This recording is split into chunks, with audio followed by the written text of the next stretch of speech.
Hi friends, today we will talk about how to fix or how to solve the problem of Relive. You will enter to settings. Here we click on apps, default apps, app settings.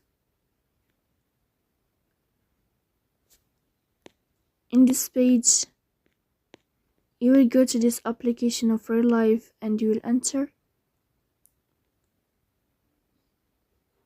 Then we click on first stop and we click OK. After that we click on storage.